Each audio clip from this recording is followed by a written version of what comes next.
Yes, again, alright mga minamahal. Alicia nyo, nagbabalik muli para sa ating panibagong video. So, pag-usapan natin mga minamahal kung paano po gustong ipabangbang ni Luis Chavez Singson at ni Teves itong si Mami Pebbles dahil meron pong expose itong si Mami Pebbles tungkol nga po dito sa anak ni Chavez Singson na nagbabato.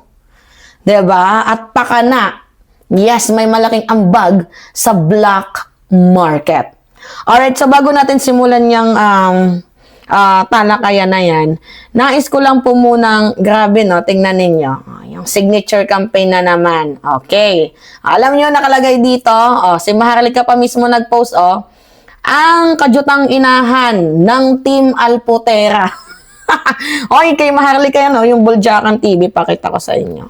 Yan, ang katangahan ng Team Alpotera ay nagbunga na. Yes, nagbunga ng kapahamakan sa mga Duterte, abangan sa vlog, at himay-himay natin ang kaputahan ng DA, Ma'am Bubudol. Hindi ako kumakampi kay Maharlika, pero may tama siya this point. Kasi signature campaign kay former President Duterte, really? Tapos, ang may pakanan yan, walang iba kundi itong si Alpotera. Ang kailangan nilang campaign is 1 million para mapauwi si Digong. Wala namang jurisdiction ng International Criminal Court dito sa bansang Pilipinas. Tapos, ito pa yung mangyayari, posibleng expired na ang rehistro ng isang van na ginamit sa isinagawang signature campaign caravan ng mga taga-suporta ni dating Pangulong Rodrigo Duterte. Yung signature campaign, yung van na ginamit, ang ina ninyo, expired na pala. Gusto nyo pa talagang ipahamak itong si Digong? Talaga lang Nakakaloka mga minamahal. Van sa signature caravan ng mga supporters ni Digong, hindi rehistrado. Aray mo. Diba? Yan, Leo. LRY. Yung pinaka-initial. Kung hindi ka ba naman bobo, inutusan mo si Alpotera, pero yung mga equipment na ginamit ni Alpotera, mga expired na pala. Diba? Kung sa barrel may gumamit na, may kumasa na dyan. Diba? My God! Tingnan nyo, at sila lang din yung nagkakagulo-gulo. Alam nyo, sarap tingnan, no? Na sila lang din nagkakagulo. Alright, sige. Eto, ayan, nadaanan ko lang, Kaka-post lang kasi yan ni Maharlika, diba? Sila lang din nag-aaway-aaway. Anyway, eto na. Ay, nako. Minura ni Mami Pebs. Yan. Makita ko sa inyo. Mailalapit ba natin?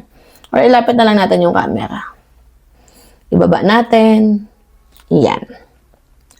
Sabi dito, P.I. Tevis, sisiguraduhin ko sa'yo na mas mauna kang mamamatay sa akin. Nanggigigil si Mami Pebbles. At ikaw, Luis Chavez Singson, itago mo yung anak mong nagbabato. Hindi na lang natin gamitin yung kasi baka maano tayo ni YT. Nagbabato na si Christian Singson. Sabi ko sa'yo, iiyak ka at baka yan ang ikamatay mo. Kasi may nag-message kay Mami Pebs. By the way, diba yung kay Yuse Claire, naalala ko? Diba kung si Yuse Claire nga kahapon, pinagbantaan Tapos pumunta siya sa NBI dahil may threat. Ngayon naman, ito mas malala. Diba kay Yuse Claire, nafe-feel niya palang na tinetreaten siya. Ito talagang malala. Binantaan na yung kanyang buhay, tinaningan. PT4. Please don't visit Ram. Huwag mo na daw bisitahin si Ramil Madriaga, sabi sabi ng nag-message kay Pebbles. Tevis or Chavez have both standing order to their assassin to eliminate you. All they need is to go after you when you got out of jail visit. Susundan si Mami Pebs, mga minamahal. And after nun, babangbangin na siya. Ganun kalala ang mga DBS. Ganyan na ba kayo kapag hindi nyo kayang sagutin ng argumento, ang gagawin ninyo, tatakutin ninyo? Ganyan na ba kasama itong mga, tawag dito, na-atching ako, itong mga DDS na to? Di ba, mga walang halang talaga yung bituka eh. Di ba, mga minamahal? So, linawin natin ha, yung sinasabi natin is batay lang sa post ni Mami Pebbles. Ganito ba kapatas maglaro ang mga DDS? Or kapag hindi nila kayang sagutin ng issue, 'di ba? Ang gagawin nila is mananakot na lang.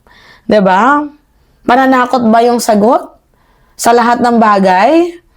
Naku, Diyos mio. Alam naman natin mga minamahal, no? Disclaimer tayo na itong si Mami Pebbles ay influencer yan. Tsaka matagal na din niya nagtatago. Almost 7 months na nga yung nagtatago eh. Tinag niya pa nga si Luis Chavez Singson, no? Tinag niya pa. Matagal na yung nagtatago si Mami Pebbles. 'Di ba?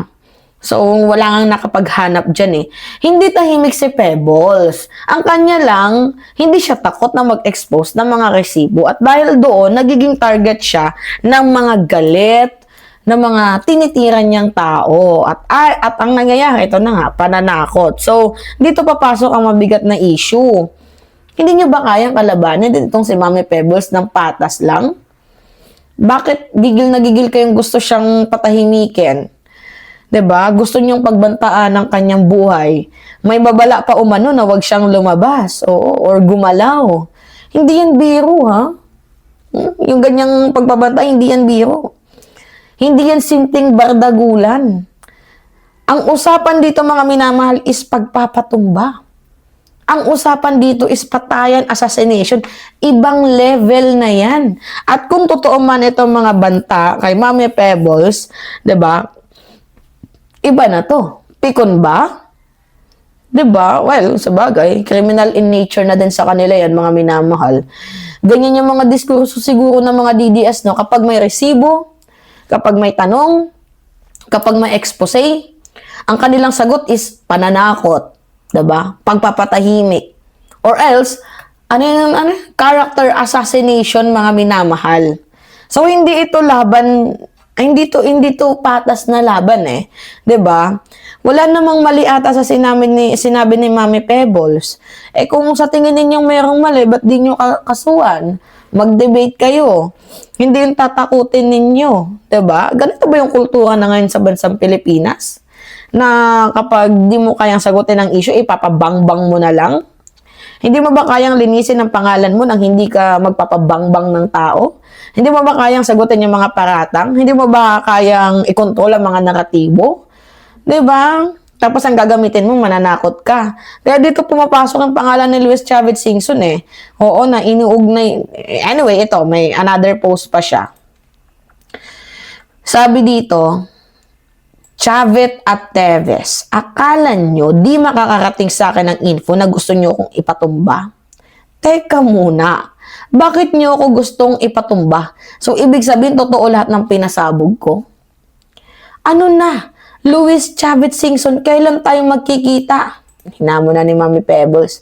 At dalhin mo yung title ng Metro Walk Deadma, ha? And excuse me, hindi ako natatakot sa inyo. Hindi nyo pa ako kilala at hindi nyo din alam ang kaya kong gawin. For 7 months na nagtatago ako, hindi nyo alam ang mga ginawa ko. Hindi ako naglakas ng loob na kalabanin kayo kung hindi ako ready. So, may bala din palang ibubuga itong si Mami Pebs. Very well trained ako ni Charlie. Gusto mo, Chavez, magkita tayo, magbarilan tayong dalawa, naka-media, ha? Wala sa bukabularyo ko ang salitang takot. Yung anak mo na nagbabato, na may hawak ng black market ng mga party bato, itago mo. Kumpleto ako ng resibo.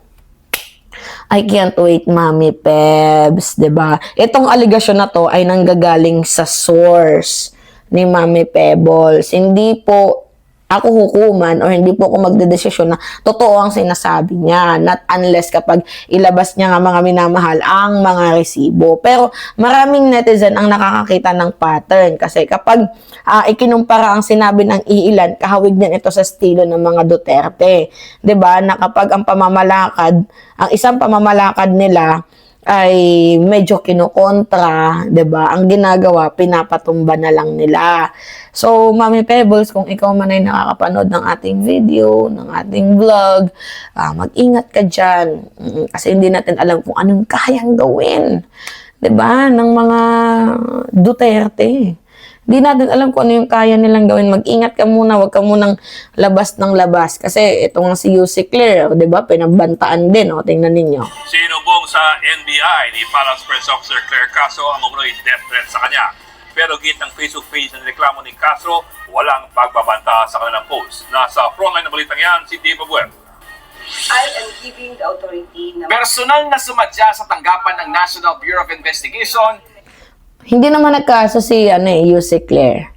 Nag-report lang siya na mayroong threat sa buhay niya. Si Palace Press Officer Claire Castro para magpasaklolo. Ang kanyang isinumbong, ang anyay mga banta mula sa Facebook page na Luminous by Trixie Cruz Angeles and Ahmed Paglinawan. Sa isang post noong January 2, nakasaad na nakakatuwa raw si Yuse Castro sa Anilay Chucky series nito. Nabanggit pa sa post na dapat daw maintindihan ni Castro na ilang parte lang ng kanyang katawan ang walang latay dahil sa pinaggagawa nito. Ayon kay Castro, lumabas ang post matapos ang kanyang mga Chucky remark noong Disyembre, kung saan binanggit niyang parang kahalintulad ng Chucky lang, napikon agad, no? Samantalang si Sara Duterte, gusto niyang ipabangbang na itong si PBBM, si First Lady, si Speaker Martin Romualdez. Kaloka, di ba mga minamahal? Tarantado. fictional character na Chucky si Vice President Sara Duterte. at the time, of course natakot ka.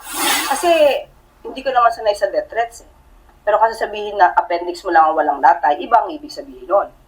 Meron itong pagbabanta sa iyong buhay. So, Diba? Diyan sila magaling sa pagbabanta. So, kung kahapon, si Yuse Claire ay pinagbantaan ng buhay, ngayon naman, itong si Mami Pebbles. Ganyan ba kayo, yung mga naglalahad ng katotohanan, inuunti at iniisa-isa ninyo? Ganyan na ba kayo, kapikon? Ha? Ganyan na ba yung mga ugali ninyo na hindi kayo marunong lumaban ng patas? Ha? Diyos me, you. Wala kayong pinagkaiba sa ibang bansa. Diba? yun yung naramdaman ko. At up to now, yun pa rin yung nararamdaman ko. Personally, ang kakilala ko lang naman ay si Atty. Trixie Angeles. Pero yung certain Ahmed, hindi ko siya kilala personally. Paglilinaw ni Castro, wala pang formal na kaso kaugnay ng banta sa kanyang buhay. Kung magsasampa man ako ng kaso, pag-iisipan ko muna. Ba't kailangan ko lang kasing i-report ito para at least nga, kung may mangyari man sa akin, may mga tao silang pwede maimbestigahan. Diba? May person of interest na. Diba? Itong si Yuse Claire. Alright. Sana mag-report din itong si Mami Pebbles, no? Para masampulan din yung taong nagbanta sa buhay niya. Alright, mga minamahal Alicia nyo, pahingi lang ako ng comments, likes, and share. And also, don't forget to click the subscribe, mga minamahal. And always nyo pong i-hit ang notification bell para lagi kayong na-update sa mga video na ina-upload natin. Maraming salamat at ingat, mga kababayan.